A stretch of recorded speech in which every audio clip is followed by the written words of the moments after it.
de um dos alunos, com os devidos comentários da professora Cristina, coordenadora do NES. Queria chamar o professor José Paulo para tomar assento aqui.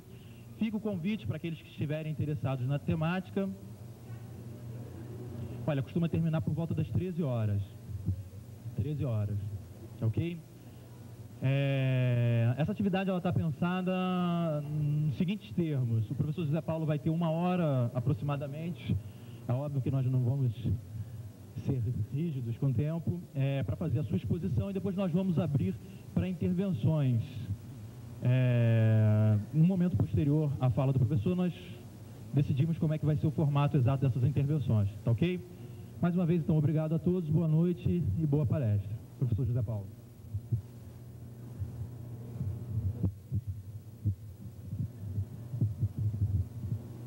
Vai ficar firme, não, vai cair, vai não.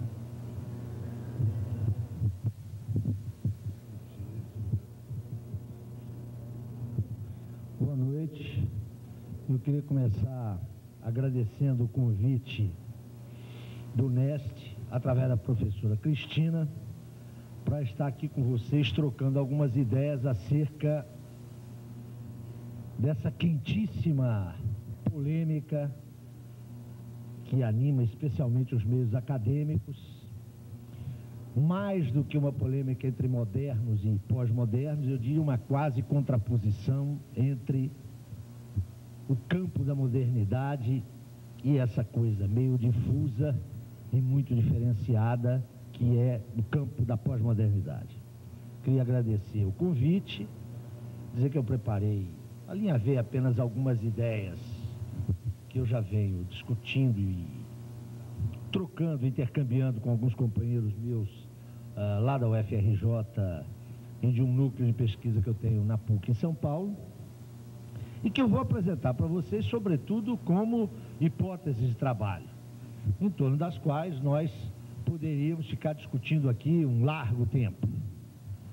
O fato de apresentá-las como hipótese de trabalho não significa de forma alguma que eu as tenha como mais dados relativos no meio da geleia geral do relativismo no qual se move a cultura contemporânea. Eu tenho convicção acerca delas, mas é uma convicção formada já há algum tempo, e como eu penso que nenhuma posição está fechada, nenhuma tese não reformável, não revisável, eu as ponho como elementos para a nossa reflexão coletiva. Eu queria começar dizendo que esse debate parece um debate muito recente. De fato, nos termos em que ele é posto hoje, modernidade versus pós-modernidade, ele é um debate dos últimos 30 anos. Mas exatamente o tema entrou no mercado dos bens simbólicos no final da década de 70, com o ensaio de um conhecido e já à época bastante reputado filósofo da Universidade Francesa, Jean-François Lyotard. Lyotard, na segunda metade dos anos 70, foi convidado por um pool de universidades canadenses para fazer uma análise das condições contemporâneas da produção de conhecimentos, contemporâneas nos anos 70. E ele produziu um informe, ao qual depois ele deu uma forma mais elaborada, que foi publicado em 1979, com o título de A Condição Pós-Moderna. Na Europa Ocidental, a discussão ganha esse tom de a polêmica pós-moderna depois da amplíssima divulgação que o livro do Lyotard teve e que provocou reações, provocou movimentos de adesão e provocou também uma polêmica enorme. Sob esse aspecto, insisto, com essa nomenclatura, a discussão é muito recente. A discussão tem por ponto de arranque o livro do Lyotard, e ao longo dos anos 80 e 90, essa discussão vai se generalizar tanto na Europa quanto na América do Norte, mas tendo núcleos de radiação muito diferenciados. O ponto de partida do debate na França foi fundamentalmente um ponto de partida epistemológico. Na América de língua inglesa, inclusive o Canadá, o ponto de partida foi, sobretudo, uma polêmica que se dá no interior das artes plásticas, com forte imantação da arquitetura e todas as vinculações entre as artes plásticas, a arquitetura e o urbanismo e o planejamento urbano. Isso também, de alguma maneira, vai acontecer na Itália. Enquanto que na Alemanha, nos anos 80, o debate tem um enraizamento, sobretudo, mais vinculado à filosofia social, ou à filosofia da teoria social. O fato é o seguinte, é que ao longo dos anos 80, e chegando também a penetrar a polêmica cultural, especialmente acadêmica, dos anos 90, essa confrontação entre modernos e pós-modernos produziu uma larguíssima bibliografia, com intervenções de atores, alguns extremamente qualificados. Pense-se, por exemplo, nas contribuições que o conhecidíssimo filósofo alemão Jürgen Habermas deu a esse debate, e provocou, sobretudo, eu diria, num diálogo muito multidisciplinar, alguns chamariam interdisciplinar ou transdisciplinar, o talento de historiadores, de geógrafos, de filósofos, mas também de sociólogos, de pedagogos. Em suma, eu diria, foi o debate que tensionou, dinamizou a polêmica dos anos 80 e também dos anos 90. Eu só, antes de prosseguir, quero demarcar com muito cuidado o espaço onde eu vou focar esse debate. Pelas indicações que eu lhes dei, com artistas, estetas, sociólogos, filósofos sociais, economistas, essa discussão, ela abre um leque de possibilidades de análise e de observação que eu diria que não é infinito, mas é muito grande. Eu não vou trazer a colação aqui, até porque não sou competente para entrar nesse debate, aquilo que diz respeito à polêmica estética, que extravasou do debate da arquitetura, das artes plásticas, notadamente a pintura, mas acabou por invadir todo o conjunto das expressões estéticas. Essa parte escapa ao meu controle, eu não sou competente nisso, e, portanto, eu vou deixar essa discussão, nem sei se ela é pertinente no âmbito do NEST, mas vou deixar essa discussão para um outro momento, no qual vocês têm um outro interlocutor. Eu quero me ater à primeira observação que fiz. Eu comecei dizendo que essa polêmica é uma polêmica que, com esta nomenclatura, é muito recente. É uma polêmica que foi deflagrada pela publicação e ampla divulgação do ensaio do Lyotard.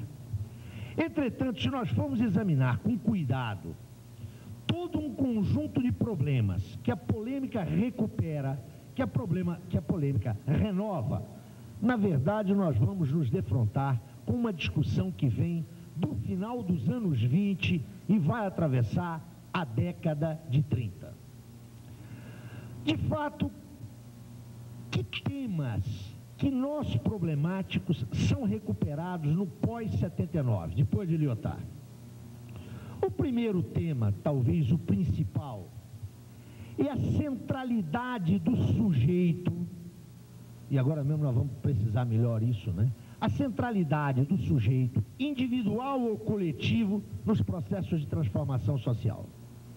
Essa discussão, ao longo dos anos 80, especialmente nos anos 90, ganhou um estatuto enorme no âmbito das ciências sociais, notadamente da antropologia cultural e da psicologia social.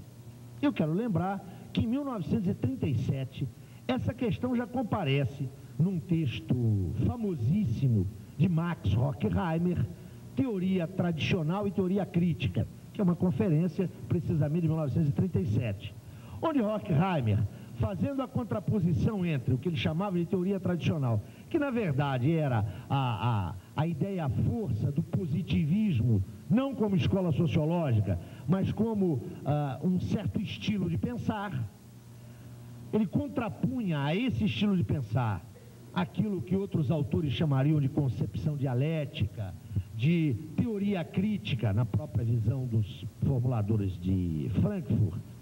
Mas ele terminava o ensaio pontuando o seguinte: não há mais um sujeito revolucionário. Quem quiser esperar a transformação revolucionária através da classe operária ou através das suas vanguardas articuladas e organizadas em partidos políticos, pode tirar o cavalo da chuva, porque esse sujeito não comparece mais na história. É bom lembrar a conjuntura em que Horkheimer escrevia, não é? Logo depois da ascensão de Hitler ao poder em 1933, a intelectualidade alemã de esquerda e democrática foi compelida no interior da Alemanha ao silêncio ou ao exílio, não é? Horkheimer está escrevendo no exato momento em que o exílio dos principais intelectuais alemães já se consumou e no momento em que há uma maré montante nazista e fascista no mundo todo. Só para lembrar, já havia um ano que o general Franco se sublevara na Espanha. Então a discussão do sujeito, da ausência do sujeito, enquanto um contingente muito determinado da população, identificado como classe social, uma classe revolucionária, essa discussão já vem dos anos 30. Por outra parte, a própria noção de que o conhecimento, e esse é um tema fortíssimo na argumentação de Lyotard, de que o conhecimento transformou-se rigorosamente num valor de troca e que, portanto, ele está subordinado também às leis do mercado. E Lyotard dá a isso uma ênfase extraordinária para mostrar as perspectivas da produção de conhecimentos no último quartel do século XX. Essa temática também não é nova. Por uma parte, os teóricos fundadores do socialismo moderno, me refiro claramente a Marx e Engels, já haviam percebido essa característica própria da cultura do capitalismo, de ser objeto de transação mercantil, de tornar-se ela mesma numa mercadoria. Essa percepção já é de meados do século XIX. Entretanto, isso vem no bojo de uma apreciação especial do papel que aquilo que Bourdieu vai chamar de mercado de bens simbólicos adquire na sociedade do capitalismo tardio. Tema também que foi objeto dos frankfurtianos na discussão da cultura de massas, dos meios de comunicação de massa. Finalmente, queria chamar a atenção para a ênfase que se dá à intensidade e pode-se mesmo afirmar, não é, ao processo de compactação, de compressão espaço-temporal que todos os pós-modernos vão indicar como elementos sinalizadores de uma nova quadra, de uma nova idade sociocultural. Esta temática também vem dos anos 20 e não por acaso foi trabalhada por autores da Escola de Frankfurt. O que eu quero dizer com isso aqui, deixando de lado a polêmica estética, que se traduz sobretudo no debate na virada do século XIX para o século XX, entre as expressões da vanguarda estética, né? Pensem na Revolução Cubista e por aí afora, deixando de lado esse elemento que se traduz na polêmica modernismo e pós-modernismo, a polêmica posta pela contraposição de campos moderno e pós-moderno, ela não é uma polêmica recente. Na verdade, ela recolhe tensões, linhas de força que estavam presentes na cultura ocidental, eu diria, a partir do fim histórico do século XIX, que, como vocês sabem, não é em 1900 ou 1899, 1900, mas é, sobretudo, 1914, 1918. Neste sentido, é possível, de uma maneira até um pouco cínica, dizer não há nada de novo no debate dos pós-modernos. O que há é o rearranjo, uma nova configuração de tendências que já se manifestavam na cultura ocidental, pelo menos desde 1918. Eu penso que essa abordagem é um pouco simplificadora. Se é verdade que esses eixos temáticos já estavam postos na cultura ocidental, o que nós temos hoje é algo novo. E é algo novo por quê? Eu diria em função, basicamente, de 3 dados. Primeiro, se a reação, se a crítica e a contestação à modernidade se manifesta já no século XIX, e com um forte veio irracionalista, penso especialmente em Nietzsche. Há uma diferença fundamental entre a contestação atual da modernidade e as linhas de força que ela recolhe do século XIX e do século XX. Que diferença é essa? É que os vieses irracionalistas que emergem no século XIX, e eu tomo a obra de Nietzsche aqui apenas como indicador, podíamos tomar outras obras, não é? Podíamos pensar, por exemplo, nos veios já no século XX existencialistas. O dado novo é que essa tradição irracionalista, que põe em questão a modernidade, sempre esteve muito associada a tendências políticas regressivas, restauradoras ou, às vezes, claramente fascistas. Este dado não existe hoje nos veios de contestação à pós-modernidade, com a mesma intensidade que existiram antes. Hoje, a contestação ao racionalismo moderno que nós encontramos no bojo do campo pós-moderno não pode ser identificado sumária e esquematicamente com tendências ideopolíticas regressivas, restauradoras, ou, se vocês quiserem, de direita. Pelo contrário, do ponto de vista de expressões prático-políticas, embora o campo pós-moderno seja extremamente diferenciado, como eu pretendo assinalar mais adiante, a verdade é que tendências reacionárias e regressivas nele não são as preponderantes, não são as mais significativas. Então esse elemento é um elemento que distingue claramente os eixos temáticos incorporados pelos pós-modernos na configuração pós-moderna das suas raízes ou dos seus precursores da segunda metade do século XIX e ao longo do século XX. Eu diria que essa é a primeira diferença que me parece substantiva. Trocando em miúdos, era possível dizer, em 1940, que o essencial da crítica irracionalista à modernidade jogava água no moinho da direita e da reação. Essa afirmação não pode ser feita com a mesma intensidade para os pós-modernos.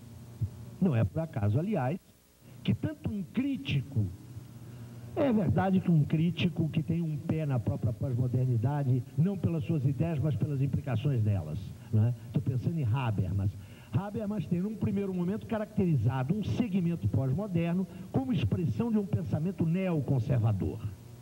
Lembraria ainda uma distinção com essa mesma finalidade de demarcar campos ideopolíticos, a distinção do professor Boaventura de Sousa Santos, para o qual existe uma pós-modernidade de celebração, na qual ele inscreve claramente Lyotard e seus sequazes, seus discípulos. Pós-modernidade essa que, para o Boaventura, significa capitulação em face das tendências mais barbarizantes do capitalismo contemporâneo, e uma pós-modernidade que, segundo ele, é a pós-modernidade de oposição ou de contestação, na qual ele mesmo se insere. Pós-modernidade essa que, do ponto de vista ideopolítico e prático-político, se colocaria como herdeira de algumas tradições críticas do pensamento socialista e de esquerda.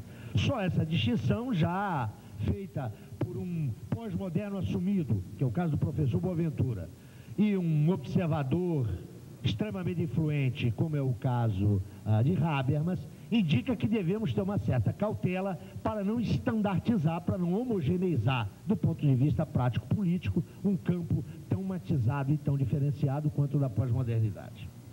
Mas há um segundo traço que caracteriza, e eu diria, põe um elemento de inediticidade na configuração do pensamento, ou dos pensamentos pós-modernos. Eu diria que isso está muito vinculado à contextualidade macropolítica do mundo contemporâneo. Quero lhes lembrar que esta polêmica ganha força, ganha vigor, se consolida como uma polêmica significativa do universo cultural do Ocidente, quando nós registramos uma dupla crise. Primeiro, a crise do chamado socialismo real. Usem vocês com aspas ou sem aspas. O que eu quero me referir aqui é aquela configuração sócio-estatal que se construiu a partir de 1944, 45, com a libertação do leste e do centro europeu, em torno do chamado glacis soviético, ou seja, aquilo que os comunistas chamavam de um mundo socialista.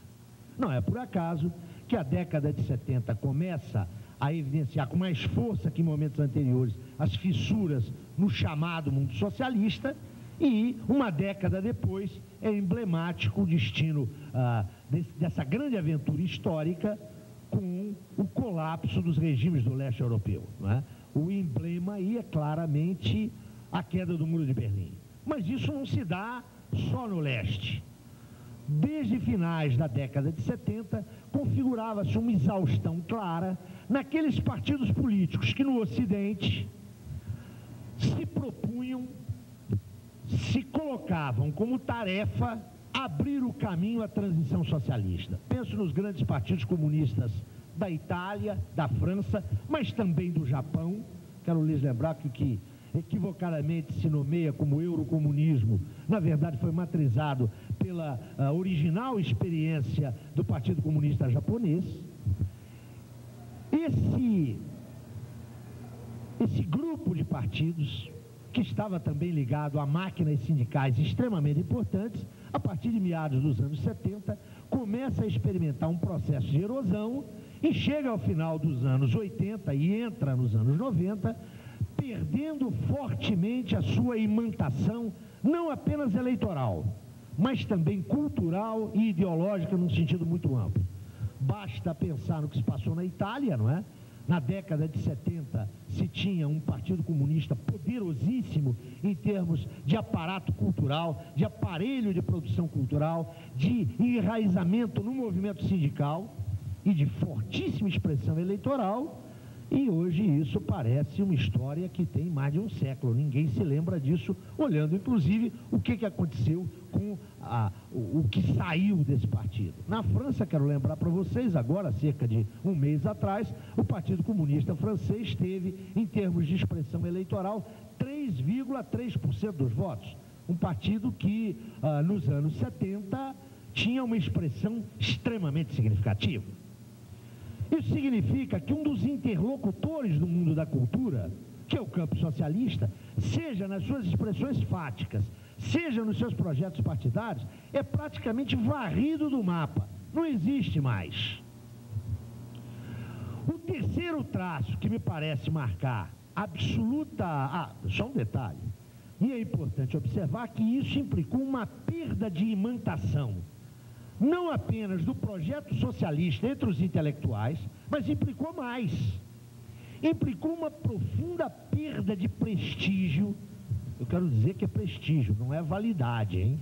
Não é validez. Mas uma profunda perda de prestígio do conjunto das ideias historicamente associadas à esquerda e, muito especialmente, aquelas ideias que vinham com a chancela, com a rubrica da tradição marxista. Quem ou conheceu, ou viveu, ou faz um estudo acurado das décadas de 60 e 70 e das décadas de 80 e 90, pode perfeitamente dar-se conta do que eu estou dizendo. Nos anos 60 e 70, um intelectual de nomeada que não fosse ou marxista ou tivesse uma relação simpática para com o marxismo era muito raro. Hoje o fenômeno que se dá é exatamente o contrário, né? Tampar pedra no marxismo, e especialmente tampar pedra nos marxistas, é um esporte a que se dedicam figuras da mais variada estirpe e que fazem naturalmente o sucesso de um ou outro verão acadêmico. Essa observação me parece da maior importância, especialmente na academia, não é? Eu lembro para vocês que é um texto do Sartre, um texto de 1964 ou 1965, não me recordo bem, lá na crítica da razão dialética, onde o Sartre diz textualmente o seguinte: o marxismo é a forma obrigatória de todo discurso filosófico contemporâneo. 25 anos depois, ninguém mais fala em Sartre, não é? Sartre parece uma figura tecantrópica, e muito menos o marxismo. Então, a rapidez com que esse processo se deu, que está ligada à dissolução do chamado socialismo real, mas também ligada à crise dos partidos e do movimento sindical vinculado à tradição comunista oficial, é algo que não se pode tirar de cena. E por quê? Ainda nesse segundo dado. Porque depois da grande esperança que foi 68, não é? Maio de 68, quando se imaginou que a Revolução estava ali, ó, depois da manhã, às 8h30, quero lhes lembrar que o general de Gaulle teve que sair corrido de Paris, foi para uma base da OTAN na Alemanha, mas 4 ou 5 meses depois ele ganhou o plebiscito. Atenção, aquelas esperanças de 68 não só murcharam, como sobretudo a ordem burguesa mostrou-se extraordinariamente apta, extraordinariamente capaz em integrar aqueles que sonharam em 68, aqueles que pichavam que era preciso ser razoável e, portanto, exigir o impossível. Eu sempre conto aqui, em 1960 e em 1988, para fazer um programa da televisão, para a televisão francesa, veio ao Brasil um dos expoentes de maio de 68 em Nanterre. E aqui ouvi um bocado de intelectuais. Pessoas que, em níveis diferentes, tinham participado de 68 no Brasil. Eu fui um dos entrevistados pelo cara, cujo nome aqui não interessa. Depois isso virou um programa que correu o mundo. E depois que ele fez a entrevista comigo, ele olhou para mim com uma cara muito espantada e dizia: mas vocês, isso em 88, atenção, vocês são os únicos fulanos, vocês eram um belo pedaço da esquerda brasileira que ele conhecia e que em âmbitos diferentes, com idades diferentes, em espaços diferentes, tinha participado no Brasil das grandes movimentações de 68. E ele me dizia, à guisa de resumo da visita dele ao Brasil, ele dizia: mas vocês são os únicos do mundo que ainda falam em revolução. É extremamente característico isso. Em 88, um cara chegar aqui e dizer: olha, eu fiz 68, mas eu estou noutra. Na verdade, ele já era verde, né? Estava ligado aos movimentos ecologistas. O que eu quero sinalizar com isso é que o papel dos intelectuais, né, que é absolutamente importante nesse mercado dos bens simbólicos, os intelectuais entraram noutra. E aqui cabe uma observação da maior importância. Se fosse um ou outro intelectual, se fossem pequenos grupos de intelectuais, você podia passar a discussão disso a uma questão de psicologia, não é? Atribuir isso ao caráter dos intelectuais. Eles foram comprados, foram corrompidos, se renderam. Ora, esse não é o dado de fato com o qual nós nos defrontamos. Foram contingentes de intelectuais que mudaram de posição. Isso sinaliza, penso eu, mudanças sociopolíticas muito profundas. Não se pode dizer simplesmente que o pensador X, que em 1975 apresentava como o seu passepartout, o seu passaporte intelectual, a filiação a um partido de esquerda ou a uma posição política muito definida, hoje virou pós-moderno e, portanto, ele é um cretino. Eu acho que há casos de cretinice explícita. Mas isso não é a maneira da gente analisar esse fenômeno. Por quê? Porque ele é um fenômeno que se deu em todos os quadrantes, com uma rapidez impressionante e, mais do que isso, independentemente das tradições políticas das esquerdas locais. Então não é um problema da esquerda francesa, um problema da esquerda norte-americana ou um problema da esquerda italiana. É um fenômeno, eu diria, universal. Então há que estudar uma causalidade, um sistema causal muito mais profundo. Não bastam as afirmações tão claras e às vezes fáceis entre nós, dizer Fernando Henrique é um cretino, esqueceu tudo que escreveu. Eu não tenho dúvida nenhuma de que ele é um cretino, mas não é por causa disso. Esse fenômeno é um fenômeno mais amplo. O terceiro ponto que eu gostaria de sinalizar como marcador da inediticidade dessa configuração pós-moderna, isso pode parecer óbvio, como é até meio óbvio, eu vou simplesmente mencionar, é que realmente se está vivendo um mundo diferente, depois, especialmente eu diria da década de 70. O que eu estou chamando de um mundo diferente? Houve modificações extremamente significativas nos meios e modos da produção material. Compare-se, por exemplo, como é que houve o deslocamento do debate acerca dos insumos para a grande indústria, quando você põe o problema no plano dos novos materiais. Os impactos da chamada revolução microinformática, microeletrônica, são suficientemente conhecidos para a gente dizer, olha, mudou a nossa concepção de espaço, de tempo e a simultaneidade na qual nós estamos metidos, né? O que era um problema posto para as vanguardas artísticas do entreguerras, para nós é um dado da vida cotidiana. Também me parece importante chamar a atenção para o fato de que o modelo, o regime de acumulação do capitalismo também se transformou. Toda essa discussão da acumulação flexível, Fordismo, pós-Fordismo, não vou entrar nisso aqui, mas isso sinaliza mudanças reais e mudanças efetivas. Enfim, a rapidíssima fase de mundialização experimentada pelo capital a partir das crises e das recessões dos anos 70 também modificaram enormemente a face da nossa sociedade e produziram e estão produzindo fenômenos e sequelas sociais que são indubitavelmente novos. Indubitavelmente novos. Neste sentido, o mundo no qual nós vivemos é um mundo que não pode ser sumariamente comparado ao mundo do capitalismo posterior à Segunda Guerra, né, aos anos dourados, e nem mesmo ao período de 1970, uma década onde, pela primeira vez desde 1929, o sistema capitalista entrou numa recessão universal e generalizada. Há fenômenos novos, que vocês conhecem, não é?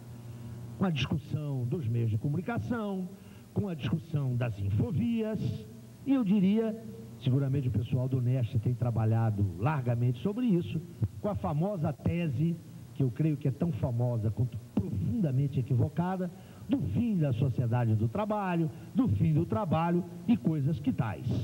Mas que, de fato, assinalam como é que o contingente de trabalhadores produtivos ligados diretamente à produção material vem se encolhendo. Ao contrário das teses do fim do trabalho, do fim da sociedade do trabalho, isso me parece apenas sinalizar a centralidade do trabalho na sociedade contemporânea. Mas essa é outra discussão, mas eu queria só sinalizar que isso está diretamente vinculado àquele eixo geral que põe o problema dos sujeitos. Na verdade, o efeito mais imediato na epiderme da vida social dessas modificações, que eu estou sinalizando como mais ou menos óbvias, é uma extraordinária atomização e uma extraordinária pulverização das categorias sociais. Então, torna-se muito difícil o debate discorrer em termos de classe, passa-se a discutir em termos de categoria, as minorias ou as maiorias, as mulheres, os negros, os cegos, já não pode mais falar cego, né? É um sujeito portador de necessidades especiais e por aí afora. Do ponto de vista da fenomenalidade, do ponto de vista de como a ordem burguesa se apresenta, tal como ela aparece, não há dúvida nenhuma de que esses fenômenos são novos. Inferir daí que a dinâmica essencial da ordem burguesa já não transita mais pelas antinomias derivadas da relação entre capital e trabalho é uma outra conversa.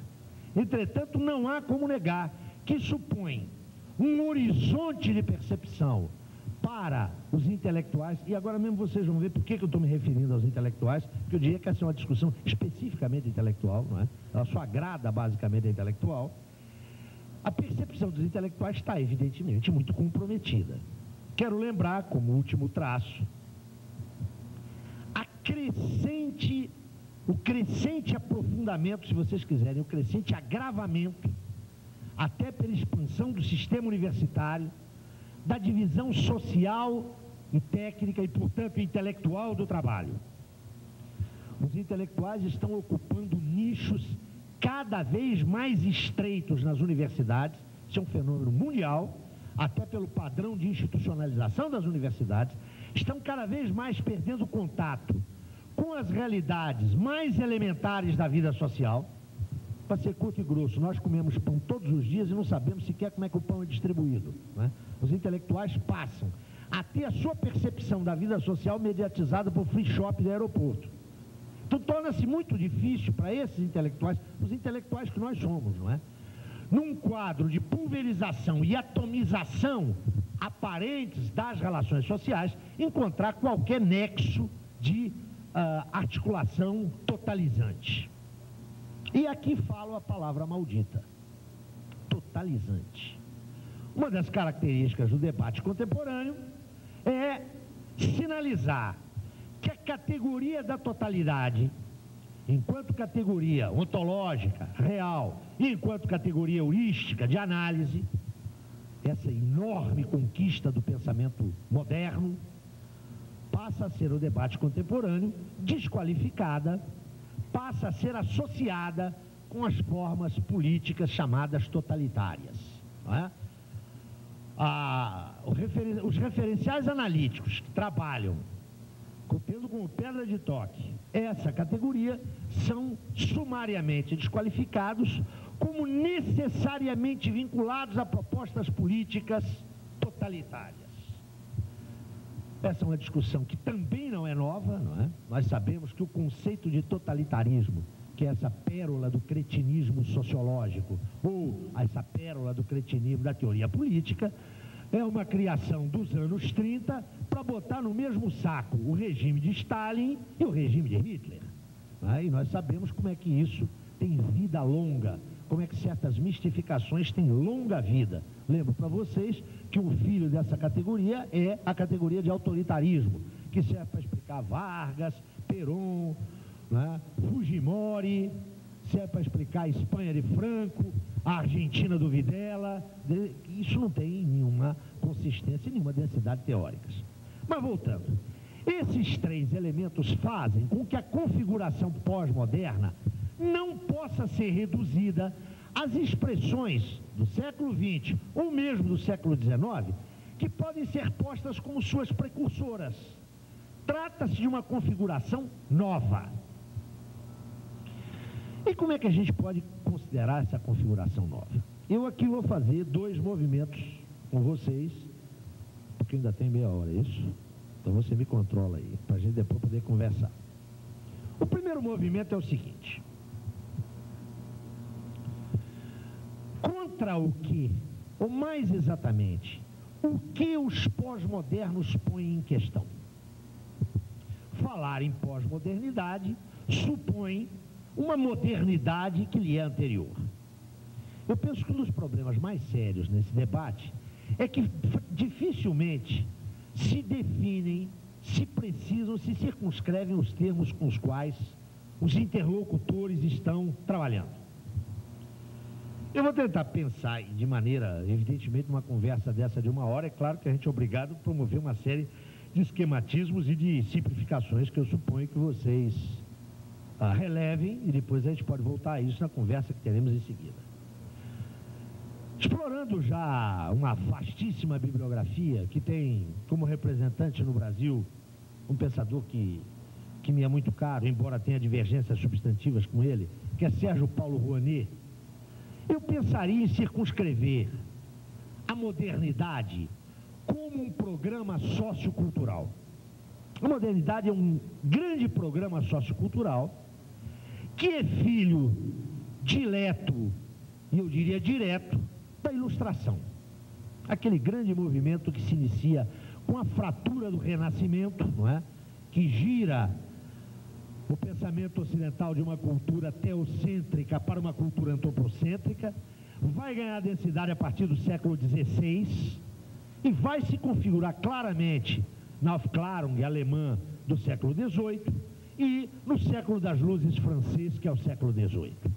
Essa configuração é a configuração da Ilustração, que, segundo Sérgio Paulo Rouanet, é um capítulo histórico muito determinado de um projeto que é transhistórico, não é ahistórico nem suprahistórico, é transhistórico, que é o projeto iluminista, cuja raiz mais remota nós podemos encontrar lá na polis grega.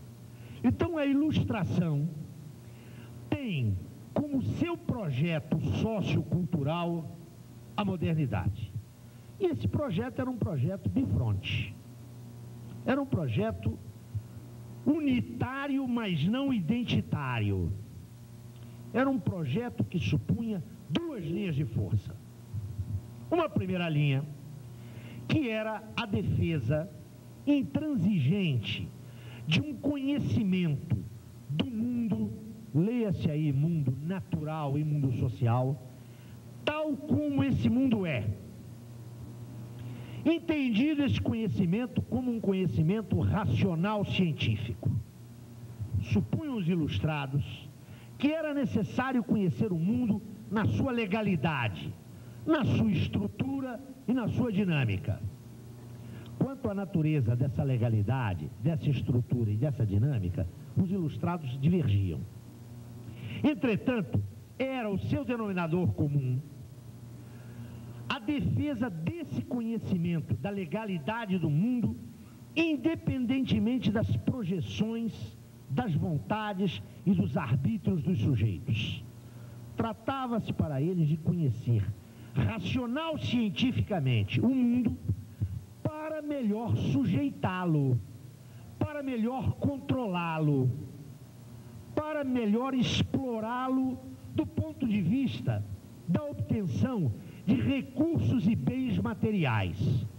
Notem que não se tratava de um culto em si do conhecimento científico, mas tratava-se de uma valorização do conhecimento científico como forma de otimizar as condições de reprodução social. Não é por acaso que os herdeiros dos ilustrados não terão nenhuma dúvida em afirmar que como Saint Just fez, que a felicidade é uma ideia nova sobre a Terra. Tratava-se de conhecer a natureza para melhor explorá-la. Em suma, tratava-se de racionalizar o intercâmbio entre a sociedade e a natureza. Entendido racionalizar aí como o conhecimento científico que permitia uma intervenção mais exponenciada sobre a natureza. Tratava-se, no fundo, de encontrar formas de produção de bens materiais que permitissem suprir, e mais do que suprir, permitissem superar as carências materiais. Essa era uma linha de projeto, do projeto ilustrado, do programa sociocultural da Ilustração. Ou seja, vamos conhecer melhor a natureza, vamos conhecer a natureza tal como ela é, para precisamente controlá-la, sujeitá-la melhor. Daí toda, como vocês sabem, toda a polêmica dos ilustrados contra as concepções mágicas da natureza, contra as superstições, as crendices, a defesa de um conhecimento filosófico que não estivesse subordinado pela teologia, a autonomia da filosofia e a autonomia do pensamento científico. Mas havia uma segunda linha, que operava simultaneamente com esta. Era a ideia de que, a partir de um conhecimento também racional da sociedade, poder-se organizar racionalmente a sociedade. Entendendo-se essa organização racional como um modo de articulação social que garantisse autonomia e liberdade aos seres sociais singulares. É bom não esquecer que nós estamos no período da construção da teoria política liberal, não é? Onde nós vamos ter aquela figura tão importante que Macpherson analisou, do sujeito que se pensa a si mesmo como uma mônada isolada. Não é? É toda a longa e difícil criação da teoria do individualismo possessivo. Ora, essas duas linhas de força sinalizavam que era possível criar uma sociedade sem constrições materiais, dado um controle da natureza excepcional, e ao mesmo tempo uma sociedade onde os indivíduos fossem emancipados. A sociedade racional que estava como projeção dos ilustrados e dos revolucionários, dos grandes revolucionários que construíram o mundo burguês. Ou seja, o programa da Ilustração se compunha de uma dupla dimensão, ou mais exatamente, de duas dimensões intimamente vinculadas. A primeira dimensão era uma dimensão manipuladora, instrumental, de controle. É preciso controlar a natureza. Mas, ao mesmo tempo, havia um viés, havia um vetor emancipatório. Um bom controle da natureza e o próprio conhecimento da legalidade da sociedade, da sua dinâmica, nos permitem organizar racionalmente a sociedade, de modo a garantir a autonomia e a liberdade para os seus membros. Ou seja, o que vinculava essas duas linhas de força era a pedra de toque da razão. Tratava-se de controlar racionalmente a natureza, tratava-se de organizar racionalmente a sociedade. Razão concebida como o quê? Não como uma expressão mental, não como projeções intelectivas dos homens, mas antes como, para retomar a célebre afirmação de Horkheimer, a razão concebida classicamente, ontologicamente. A razão seria precisamente o sistema de legalidade da realidade, que a pesquisa racional, ou seja, submetida a controle público, verificável, criticável, revisável, transmissível, etc. Esse tipo de pesquisa permitiria subjetivar nos indivíduos. A razão era um conjunto de legalidades objetivas que, pela pesquisa, os homens reproduziriam intelectivamente. Era isso que unificava essas duas dimensões desse projeto. Ora, é precisamente em face disso que os pós-modernos estabelecem um inquisitorial à razão. 2 séculos depois que essa programática tomou a forma de projeto moderno, os pós-modernos se veem com todo o direito de fazer uma dupla indagação. Primeira indagação: com raízes na Ilustração, nos prometeram um conhecimento da natureza que nos permitiria um controle racional dessa natureza. Basta olhar 2 séculos depois o estado do mundo para ter uma ideia de que esse controle racional foi, no mínimo, catastrófico, não é? Não é preciso ser nenhum ecologista, nenhum verde radical, nenhum ambientalista romântico para se levar em conta a extrema vulnerabilidade do nosso ecossistema. Só para a gente ter clareza de que nós estamos ameaçados, há algumas projeções que garantem que em 2020, é só daqui a 18 anos, né? Estaremos todos vivos, eu espero. Tomar banho no Rio de Janeiro vai ser exercício mensal, porque vai ter água, né? Esse negócio de você chegar, abrir o chuveiro, cantar, fazer locução de jogo de futebol, chamar a mulher para trazer a toalha, faltou o sabonete, isso não vai existir, não vai ter água. Quero lembrar para vocês que nós não estamos muito acostumados com isso, né? Temos um potencial hídrico que é dos maiores do mundo. Deem uma olhada nos problemas da África subsaariana, para não falar da África saariana. Deem uma olhada na Península Ibérica, né? Os conflitos entre Portugal e Espanha, em função dos recursos hídricos, estão muito contidos pela participação de ambos na União Europeia, mas esse é um problema seríssimo. Imaginem vocês, eu li anteontem no jornal, vocês já conhecem isso, não é? Se todo chinês puder ter um carro, né? O modelo do transporte individual está chegando na China. Se todo chinês puder ter um carro, nas condições de produção do veículo hoje, não vai ter lugar para botar a bateria, que é puro chumbo. O pós-moderno indaga o que foi feito daquela promessa moderna. Uma gestão racional da natureza. Pelo contrário, o estrago pode nos levar ao desastre ecológico. Agora, muito mais pertinente que essa pergunta é outra. E o projeto emancipatório? Nos prometeram uma sociedade emancipada, uma organização racional da sociedade. O que está escrito lá na Declaração de Direitos do Homem? Todos os homens nascem iguais perante a lei. Ainda que haja uma forte limitação com esse perante a lei, não há dúvida nenhuma que havia aí um componente emancipador, se considerado o antigo regime, que é de uma magnitude óbvia. É preferível ser igual, ainda que seja perante a lei, do que ser desigual e ter várias instâncias legais. A adequação dessa cultura aos direitos fundamentais do homem, aos direitos naturais, entre os quais o da propriedade, garantiu o quê? Que nós vamos ter uma sociedade liberada, uma sociedade emancipada, com indivíduos autônomos. Indagam os pós-modernos, qual é a herança que nós temos? Nós temos uma herança onde a autonomia individual se volatilizou. Pense nos mecanismos, os grandes mecanismos de controle de consciências, as ditaduras sobre as necessidades.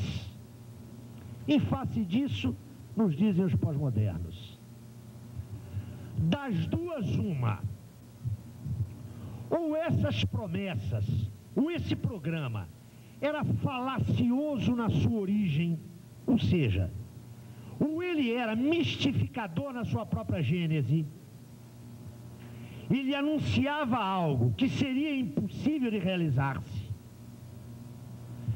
e os seus enunciadores já o sabiam, primeira hipótese.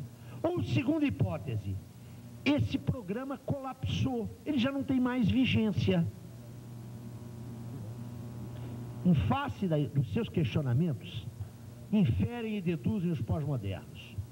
Ou a modernidade, mais exatamente, ou o projeto emancipatório da modernidade, ou ele é mentiroso, ou ele é inepto. Dada a constatação da empiria do mundo contemporâneo, uma das duas hipóteses, se não a combinação de ambas, é que exprime o fracasso e a erosão da modernidade. Já não é mais possível pensar a humanidade, pensar a sociedade contemporânea com estes parâmetros. E quando vamos discutir a análise da sociedade contemporânea, esses parâmetros são convertidos em paradigmas que devem ser superados, uma vez que já não respondem mais ao grau de complexidade e diferenciação desta sociedade contemporânea. Mais exatamente nos dizem os pós-modernos.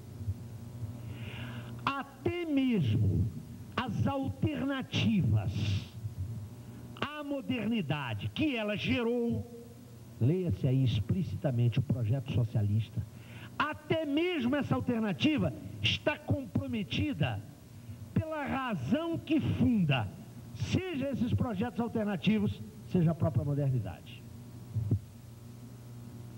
Eu digo que há duas posições fundamentais assumidas pelos pós-modernos.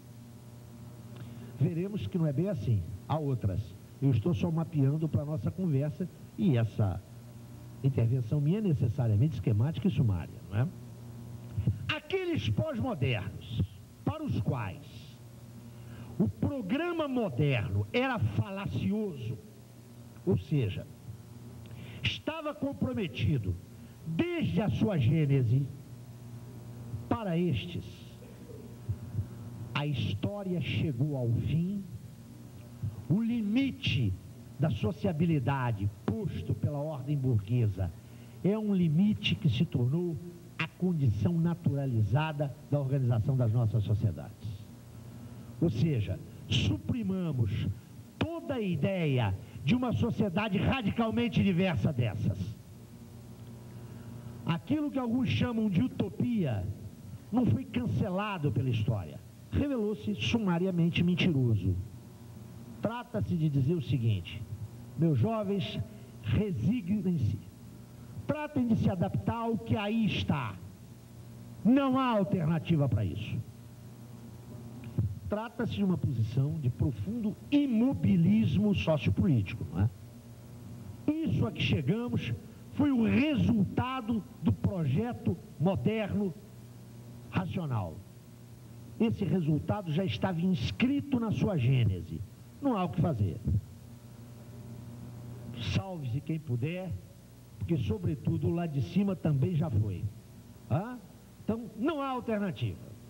É claro que essas posturas jogam água, ainda que não o queiram, no moinho do individualismo contemporâneo, do cinismo social contemporâneo e de toda essa ideologia segundo a qual o que importa é o absoluto presente. O que foi ontem, o que vai ser amanhã, nós não temos nada com isso.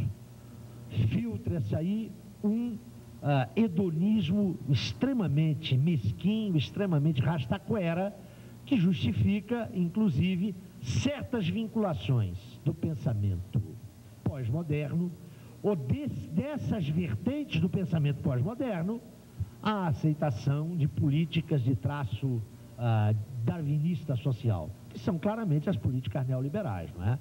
Sobrevive o mais forte, ponto final.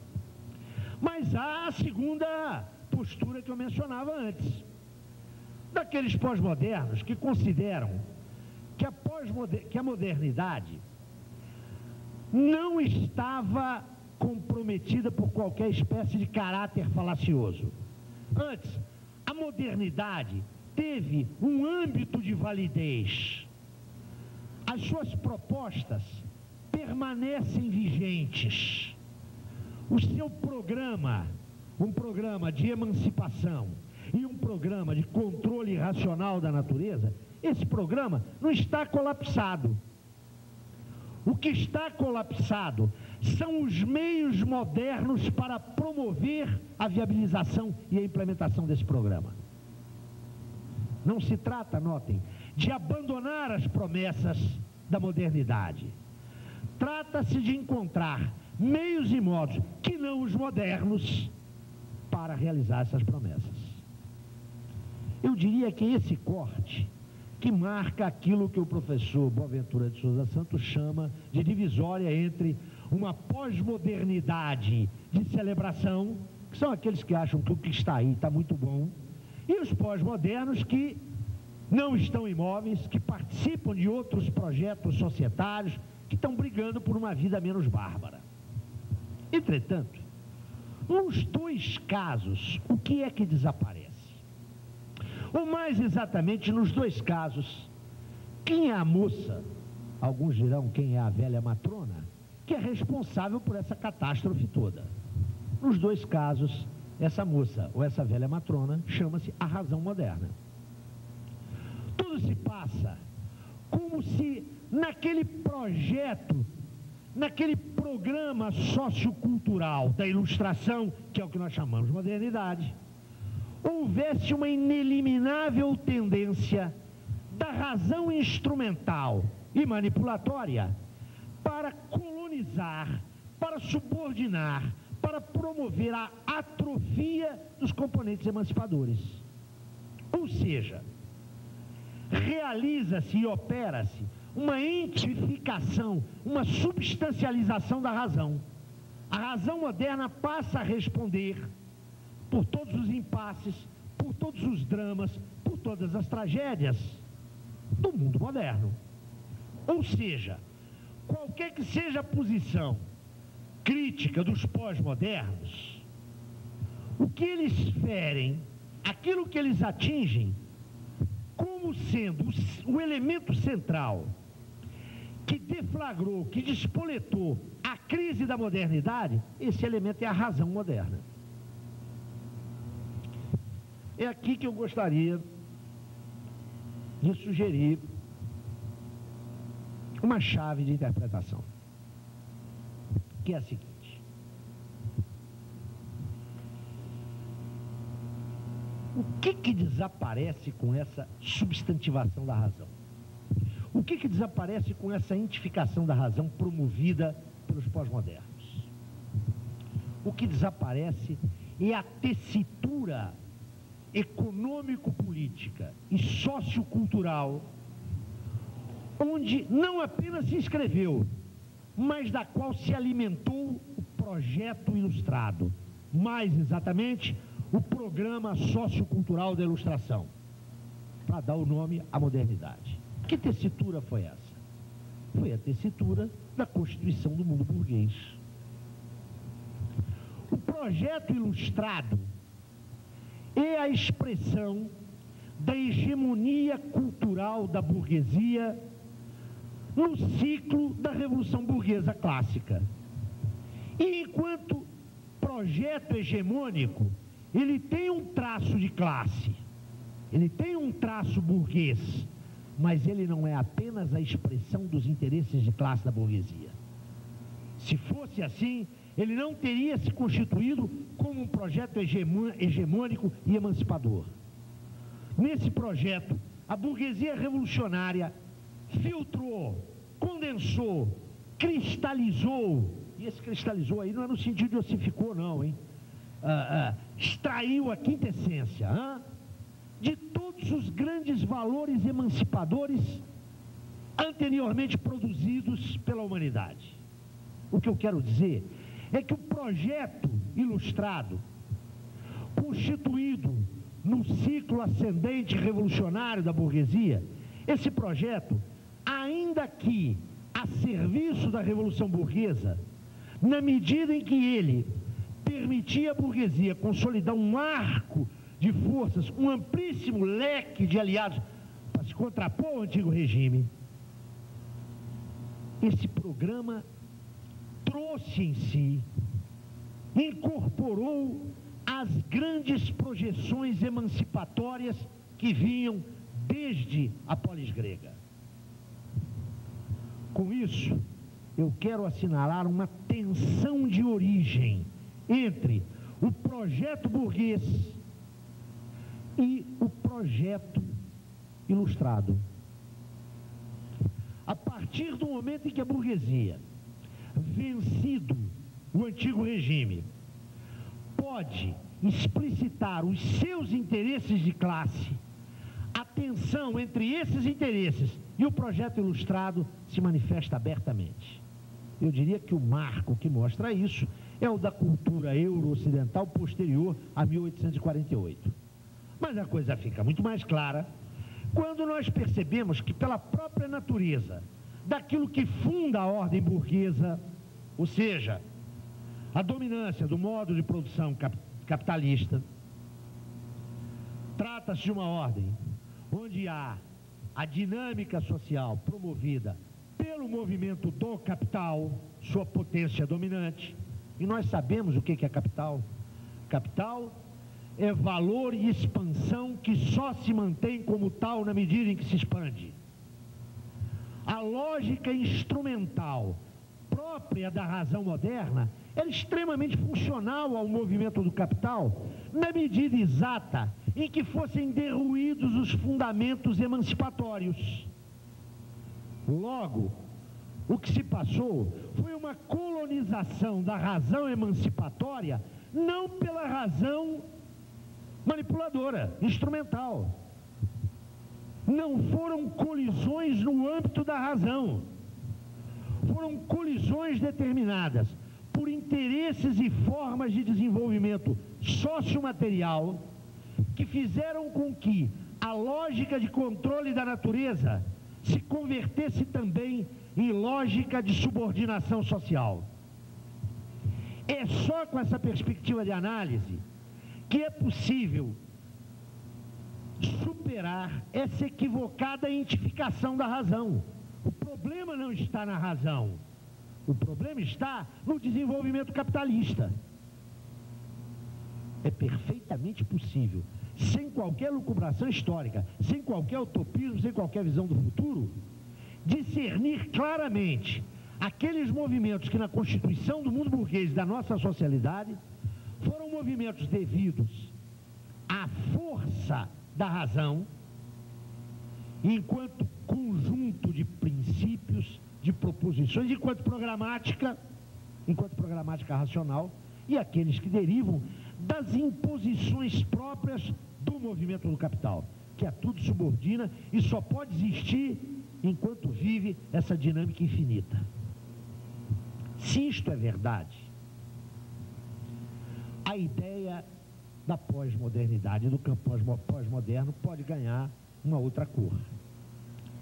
Menos que a conclusão do ciclo de validez histórica, do programa ilustrado, ou seja, menos que o colapso da modernidade, nós estamos diante de uma construção ideológica nova.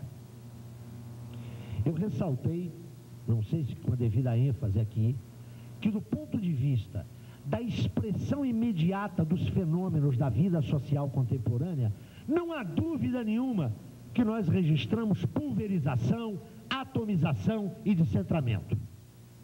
A questão está a indagar se isso é uma aparência ou se isso constitui a própria estrutura da vida social contemporânea. Quero lhes lembrar que esse problema não se põe para os pós-modernos. Afinal, o professor Boaventura de Souza Santos, numa das suas obras mais conhecidas, Pela Mão de Alice, escreveu textualmente o seguinte: a epistemologia pós-moderna suspeita da distinção entre aparência e essência. Ora, quando se cancela essa distinção, é evidente que a aparência passa a expressar inteira, plena e integralmente a essência. Então não há necessidade de teoria social, basta descrever. Afinal, é isso que é, de fato, a teoria social pós-moderna, né? Um minucioso levantamento da realidade tal como ela se apresenta ao olhar antropológico, ao olhar sociológico. Já ninguém mais faz análise, né? As pessoas olham, os cientistas olham, né? Tudo depende do lugar do olhar. A gente vai nas defesas de tese aqui no Brasil e o fulano está dizendo, olha, o meu olhar, deitei o meu olhar sobre esse fenômeno. É uma curiosa fixação em deitar e em olhar, não é? Melhor deitar e fazer outras coisas além de olhar, mas o que nós vamos fazer? O que eu quero sinalizar, anotem, é que se eu cancelo essa distinção, qualquer forma de reflexão teórica que quer extrair para além, notem, não é desprezando, desqualificando a aparência fenomênica da realidade. Essa aparência é constitutiva da realidade e, portanto, tem que ser levada em conta. Por isso eu insisti aqui em que nós estamos vivendo um mundo com fenômenos novos. Entretanto, se eu cancelo essa distinção, não há o que pesquisar. Os modernos, porém, responderão. O que os pós-modernos fazem, porque eu já mencionei aqui rapidamente a crítica dos pós-modernos aos modernos, não é? O que os pós-modernos fazem é tomar a aparência dos fenômenos contemporâneos como a expressão da sua estrutura última.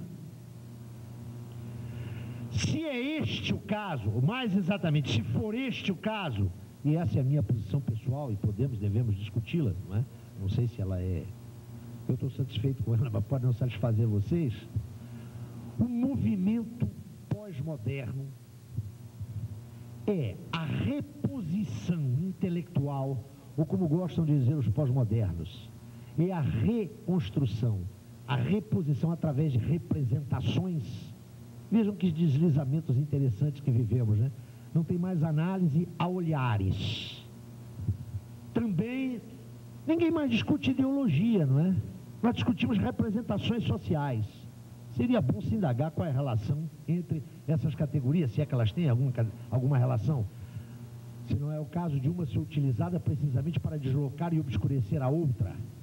Mas eu diria, os modernos observarão que os pós-modernos repõem, do ponto de vista das representações, das imagens, a epiderme do mundo contemporâneo, uma epiderme nova. Na verdade, dirão os modernos, a pós-modernidade é uma construção ideológica. E construção ideológica num sentido muito preciso, não é? O sentido crítico negativo utilizado por Marx e Engels em 1845-46. Ou seja, é uma reconstrução, uma reprodução do mundo, mas uma reprodução não mentirosa. Atenção, não é mentirosa. A ideologia não é mentirosa. E a ideologia não é, além de não ser mentirosa, ela não é uma falsificação intencional, mas ela é uma reprodução falsa. Falsa por quê? Porque ela não reconhece os seus determinantes estruturais. A pós-modernidade seria, antes de mais, um conjunto de construções ideológicas que sinaliza, e daí a sua importância, sinaliza a existência de novos fenômenos, mas ao mesmo tempo mistifica, porque apresenta esses fenômenos como os fenômenos constitutivos da realidade contemporânea. quando na verdade não o são. Neste sentido, eu diria que não há uma teoria pós-moderna. Existem teorias pós-modernas. Há um campo pós-moderno, um campo construído ideologicamente. Ideologicamente, insisto, no sentido de uma representação falseada da realidade. Não falsificada, não mentirosa intencionalmente. Mas a pós-modernidade, ou as ideias pós-modernas, se constituiriam em expressões ideológicas, no sentido de 1845-46 de Marx e Engels, expressões ideológicas do estágio próprio da ordem burguesa com o capitalismo pós-70. É evidente que os pós-modernos não aceitam essa caracterização, assim como os modernos, entre os quais eu me incluo, não aceitam a caracterização que lhes é feita pelos pós-modernos. De qualquer maneira, eu penso que esse é um debate que está longe de se esgotar. Eu diria que ele terá uma longa vida, embora frequentemente ele seja repetitivo, porque ele oferece um largo pasto para a intelectualidade acadêmica. E eu queria terminar com essa observação. Eu comecei falando aqui na importância dos intelectuais. É conhecido o papel dos saberes na reprodução social contemporânea. Mas se nós desligarmos os centros de pesquisa e desligarmos as universidades, dificilmente os ciclos produtivos atuais funcionam. Não creio, porém, que isso valha para a área das ciências humanas e sociais. Penso que se desligarmos as áreas das ciências humanas e sociais, muita coisa vai continuar rigorosamente igual. Estas áreas estão francamente deslegitimadas hoje, né, no mundo inteiro. Não é só um fenômeno do neoliberalismo, não é só a postura do Fernando Henrique, do Paulo Renato, não. No mundo inteiro, as verbas para o fomento à pesquisa nessas áreas estão caindo, não estão caindo por acaso, né? Há todo um clima social que contesta essas atividades, mas há também que levar em conta que, com esse tipo de polêmica, as ciências sociais e humanas estão se deslegitimando rapidamente. Elas estão se tornando um pasto para elucubrações no interior do que você pode enunciar os discursos mais absurdos, mais catastróficos, e não acontece absolutamente nada, né? Se diz sem qualquer consequência. Isso não acontece nas ciências duras. É evidente, eu quero deixar bem claro isso, sobretudo em torno de uma universidade pública, cuja importância, eu insisto sempre, é uma importância fundamental. Ninguém passa impunemente pelos cursos de ciências sociais públicos, gratuitos e competentes. Esses espaços precisam ser preservados, têm que ser preservados e têm que ser ampliados. São espaços de discussão, são espaços de formação, são espaços onde ainda se respira. Não é isso que eu estou colocando em discussão aqui. O que eu estou colocando em discussão é a cultura produzida pelos intelectuais dessas áreas. Não é? Está levando as ciências sociais e humanas a um nível tão rasteiro, tão desimportante, que elas podem estar sendo marginalizadas sem que nenhuma reação de monta anime os espaços sociais onde não estão os intelectuais, onde os intelectuais estão ausentes. Eu chamaria a atenção de vocês para algumas coisas, e aqui muitos professores têm seguramente uma experiência até maior que a minha. Eu já não aguento mais ler as teses, as dissertações de antropologia, ou as dissertações marcadas pelo olhar antropológico, né? Além da introdução com os agradecimentos de praxe, ao meu orientador, brilhante, né? Tem sempre um primeiro capítulo que pode ser expressado da seguinte maneira: as angústias do sujeito em face do objeto. Né? O segundo capítulo é descritivo, né? Diário de campo. E o terceiro capítulo são indicações para novas pesquisas. É claro que isso não compromete a antropologia. Nós sabemos que a antropologia é uma área de saber de fundamental importância, de um peso extraordinário na cultura contemporânea. Mas a sua vulgarização, isso vale também para a sociologia, por favor, até porque já ninguém mais sabe onde começa e acaba a antropologia e a sociologia, não é? Depois que acabaram os povos primitivos e os impérios coloniais desapareceram, os antropólogos estão estudando mais ou menos a mesma coisa que os sociólogos. Varia o olhar, não é? que eu quero dizer com isso, apesar de toda a brincadeira? Eu acho que é um processo de deslegitimação na medida, notem, na medida em que a cultura contemporânea está sendo enfermada de alguns dos traços próprios da impostação pós-moderna. Exemplo, todo o mundo social é simbólico, tudo é símbolo, né? A cultura pós-moderna, retraçando e hipostasiando traços de uma cultura anterior, semiologiza o mundo. O mundo é um sistema de signos.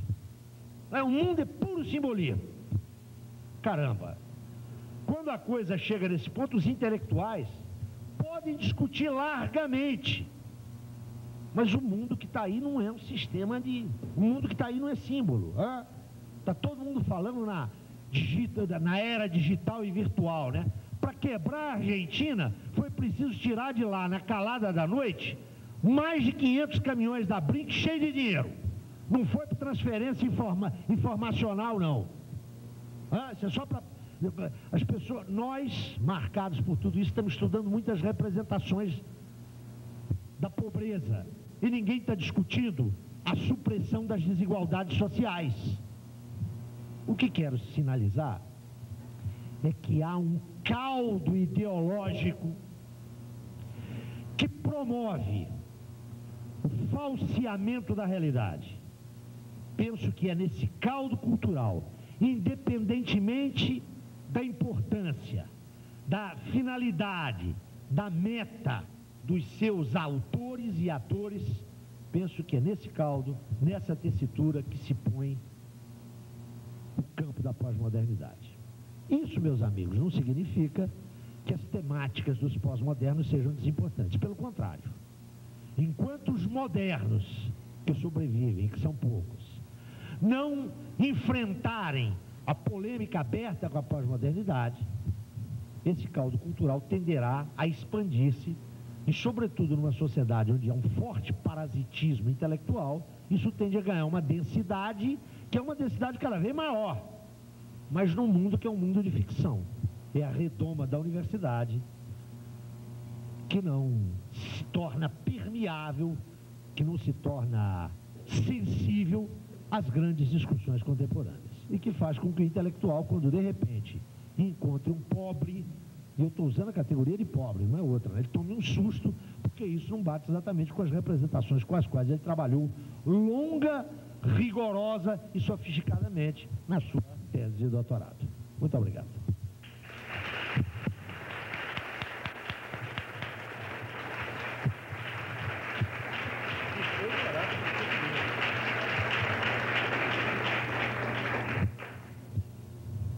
Bom, antes de passarmos às intervenções, eu gostaria de agradecer ao professor José Paulo Neto, que foi rigorosíssimo com o tempo que ele foi passado, e gostaria de fazer ainda algumas coisas. Em primeiro lugar, agradecer aos professores do Departamento de Ciências Sociais e da Faculdade de Serviço Social da UERJ, que colaboraram conosco, inclusive ajudando na divulgação do evento, inclusive alguns dispensando turmas.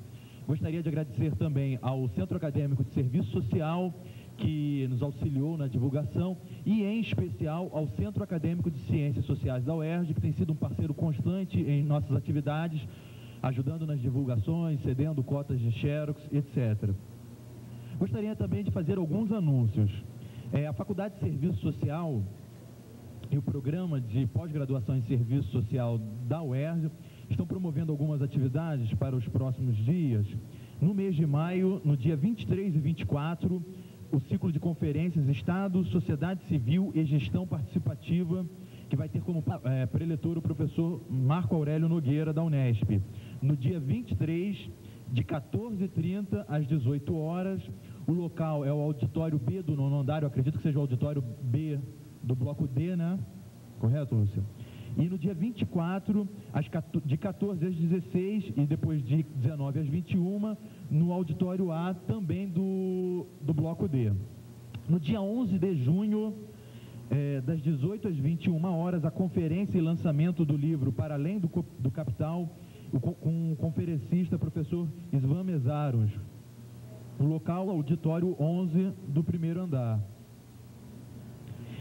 Também gostaria de agradecer a especialização, a pós-graduação lá do Centro de Especialização em Sociologia Urbana, representada aqui pela professora carinhosamente chamada de Mazé por nós. E por último, mas finalmente, para passarmos após para os momentos de debate, eu gostaria de convidar para coordenar os trabalhos agora, a partir de agora, a coordenadora do NEST, professora Cristina Maria Nogueira Paraíba Dias, para tomar assento à mesa, e a professora Cristina passa a coordenar, então, os trabalhos. A nossa proposta das intervenções é a seguinte: 5 perguntas, 5 perguntas, blocos de 5 perguntas com 2 minutos para cada intervenção. Eu acho que é razoável. Se inscrevendo. Tá ok, então acho que 5 perguntas está razoável. Eu vou começar as inscrições e passo então as coordenações dos trabalhos a coordenação dos trabalhos para a professora Cristina.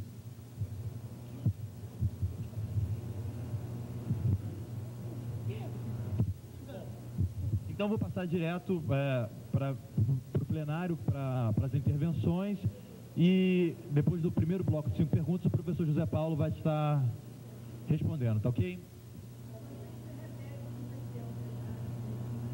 Bom, a atividade com mesários vai ser no dia 11 de junho, no auditório 11 do primeiro andar aqui da UERJ, de 18 às 21 horas, tá ok? Então, a partir de agora, eu estou escrevendo. Quem preferir passar perguntas por escrito, tem a professora ali. Não, ela.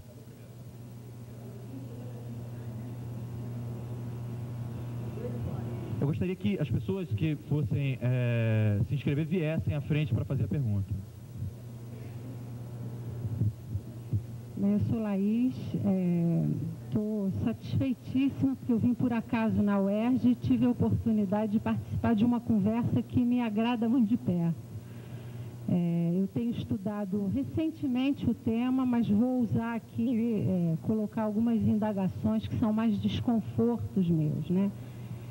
Eu recentemente li um artigo que você produziu em 96 para a revista Serviço Social e Sociedade, número 50, que você fala das transformações societárias, e eu confesso que eu fiquei bastante satisfeita quando eu te vi falando hoje, porque a leitura desse texto me produziu algum desconforto. Eu estudo hoje num centro que trabalha com uma tendência pós-moderna, no campo epistemológico e cultural, e eu não me senti contemplada quando eu fiz a seguinte leitura do teu texto, né, que você jogava os pós-modernos sem muito cuidado numa sacola, né, semelhante aos neoliberais, aos irracionalistas e aos individualismos, né, aqueles que apostavam no individualismo em oposição à categoria de totalidade. E eu me sinto bastante contemplada com a sua fala hoje, que eu acho que você conseguiu demarcar essas diferenças, né, no campo complexo da pós-modernidade, das suas diferentes tendências. Estou menos chateada com você, né? Por outro lado, eu queria que você esclarecesse melhor, embora você deixasse claro que o seu campo não é o estético, mas eu entendo que a discussão, ela, embora seja epistemológica, ela se situa no campo da sociologia crítica. A gente está dentro de um debate, né, que eu acho que congrega isso. O Bauman faz uma crítica ao que se chama aí tradicionalmente, dentro do campo da pós-modernidade, do pensamento como fundação, né? E aí vem como uma provocação, eu como da área do serviço social, uma crítica que eu já faço, né, há algum tempo, em torno da ideia do marxismo-verdade, né?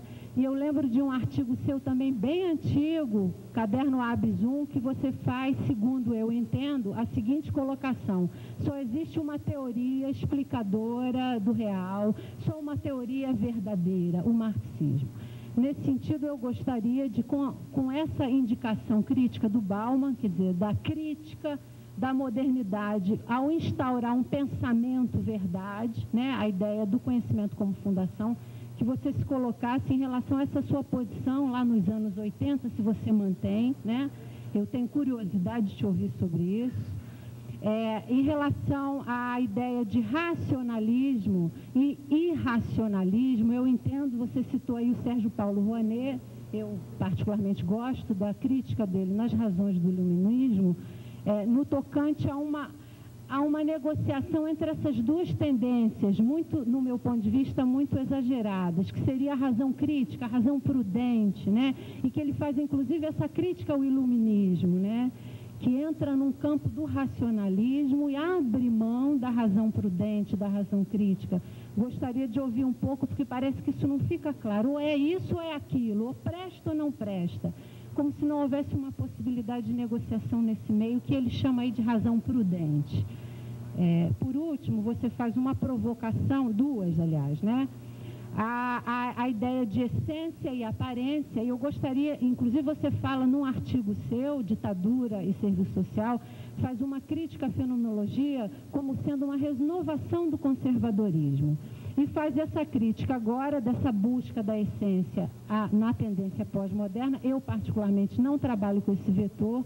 A ideia de representação social está fora do espectro da minha área de estudo. Pelo contrário, entende-se que há muitos pontos de vista, se pensa num pluriverso e não num universo de concepções de mundo, né? Daí a crítica da ideia de uma única teoria verdade.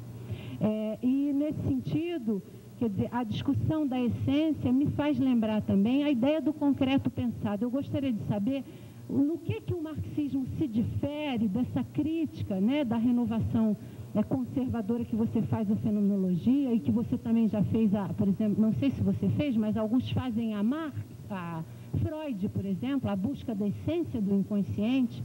Qual seria a diferença, né, dessa essência do concreto pensado em Marx para esse desejo positivista de buscas de essência entre o funcionalismo, a fenomenologia e o marxismo, nesse desejo de capitulação das essências, né, embora com distinções na compreensão, né? Por último, você faz uma crítica, vou acabar, é a última, ao conceito de totalidade, né? E no campo da pós-modernidade, eu vou citar um teórico apenas, que é o Edgar Morin, que não trabalha com dimensões contrárias à totalidade. Certamente ao totalitarismo stalinista, sim, né? Mas a totalidade não. E ele advoga em nome de um paradigma de complexidade na compreensão do mundo. Eu acho que isso também não foi contemplado. Você faz uma provocação às abordagens antropológicas. E eu fico me perguntando, embora reconheça aí as suas lições, acho elas pertinentes, em que medida a tradição marxista está trazendo alguma inovação para o conhecimento, na medida em que produz um conhecimento muito no que eu chamo de pedagogia da cópia, né? E que fica em abordagens tão macroscópicas que não conseguem dar conta, né, da contingência e das singularidades que são fundamentais. Entendo que o ser não tem apenas um pertencimento de classe, embora isso seja fundamental para a compreensão dele no mundo. Entendo que a questão da cultura, né, da subjetividade humana, seja fundamental. E acho que o marxismo faz pouca interlocução com esses campos. Você fala em interdisciplinaridade no seu texto, mas no campo da